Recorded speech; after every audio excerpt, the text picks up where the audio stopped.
Hello and welcome back, I'm Sean, and today we're checking out Hiby's latest tiny high-res DAP, and let's see if this player meets all of your expectation that an audiophile needs.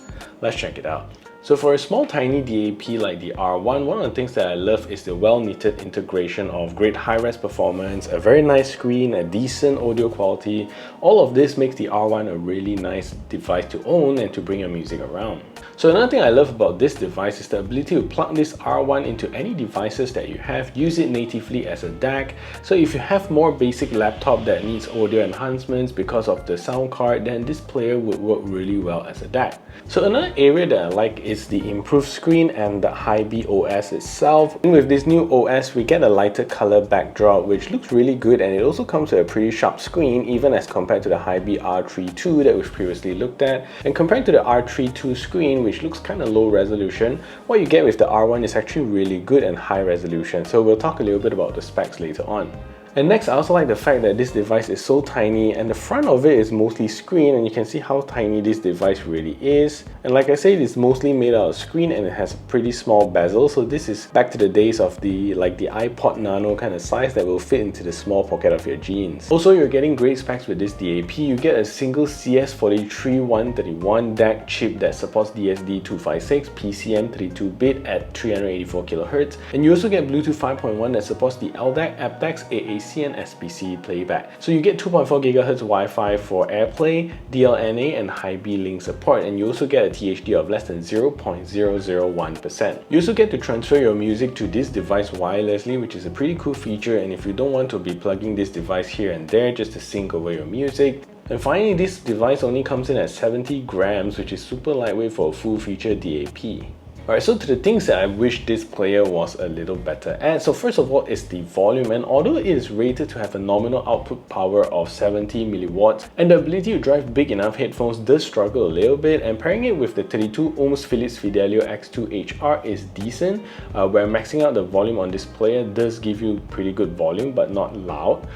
Pairing it with the One Audio Monitor 80 with its 250 ohms impedance struggles quite a bit, and even maxing it out is not going to give you nearly enough volume to feel good. So do take note that if you want to drive bigger headphones with the R1, you might want to plug an amp into it, else just stick to the headphones or IEMs with less than 32 ohms impedance. Secondly, I do understand that this is a smaller basic DAP, and this player only comes with a 3.5mm auxiliary port here, and there isn't any 4.4mm jack as you would commonly find in other larger DAPs. Not a deal breaker, but just to point it out. And finally, I wish that just like the Hiby R4, that this will be powered by Android, so you get to stream your favorite musics, but in this case it runs Hiby's own OS running on the Linux platform. But it does support Tidal, so if you want to stream music, I guess Tidal and Qobuz is the only streaming platform available on this device. And to be honest, now everyone can afford a DAP because the R1 comes in at a super budget friendly price of $85 or around 350 Malaysian ringgit, so you now have access to bring all your high-res audio music everywhere that you go. So if you find value in what you hear and like what you see, do subscribe to the channel and ring the notification bell so the YouTube algorithm can pick this up, and if you want to buy this DAP, do check out my links below. So sound quality wise, natively I think what I'm getting here is pretty good sound quality for this DAP itself, with a very wide dynamic range and decent soundstage. So testing this with the 32 ohms Philips Fidelio X2HR, I get very good resolution across the entire frequency band, and it does provide you with a very enjoyable sound signature. From a bass perspective, I'm not experiencing a whole lot of deep bass with this DAP. However, it does come with a softer, more gentler approach to the bass reproduction. So you do hear good resolution with the low ends, very tight but not deep. So there isn't a lot to shout about, especially with the sub-bass performance here. Again, it generates it nicely, but they are just not really deep. So if you're really looking to enjoy your music with that powerful rumble, then you might need to adjust the MSB on the DAP itself, which we will talk a little bit about later on. So it's not going to provide it to you out of the box natively unless you go through a DAC amp to change the sound signature of it. So mid vocals is pleasantly reproduced, generated in a good flat plane to the other sound frequencies. I would say that it has a slight 10% 10% recessed as compared to the highs and lows, but overall still very present. It has a warmer sound signature to the vocal note, not so much the brighter, more metallic vocal signature. Highs here is also really good with decent sparkle and brightness, but if I could change it, I wish the sound signature can be a little bit brighter, but this is more to the sound signature that I personally enjoy. But regardless of the sound signature that you get out of the box, all of this can be adjusted in the EQ settings in the Hiby R1 itself. So overall, I think this sound signature is decently good for a budget-friendly DAP. So the player here is really cool looking, very trendy, very funky looking, and Hiby gives a whole bunch of colors for you to choose from orange to white to black, and also the one that I have here, which is blue.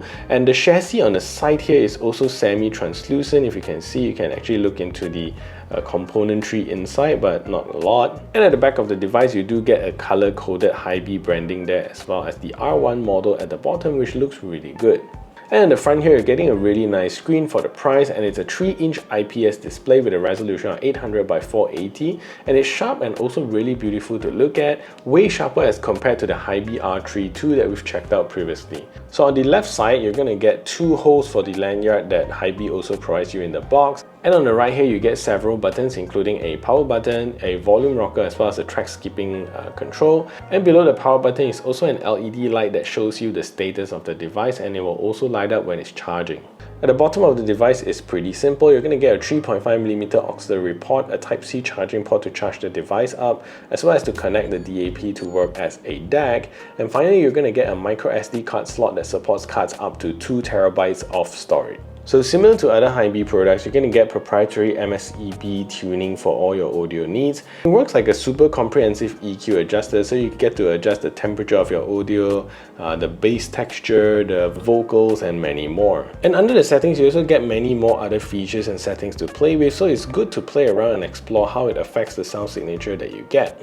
So overall, I think for $80 US, this is a budget-friendly start to the world of audiophile DAPs. It's also designed small enough so you can easily carry it around. You can bring all your high-res files everywhere that you go. And the only thing I wish is that the native audio can be louder. And if you want to check out another really cool DAP from Hiby that also comes with an Android OS, then I think the Hiby R4 right over here is definitely a player you need to check out. And I'll see you over at that video.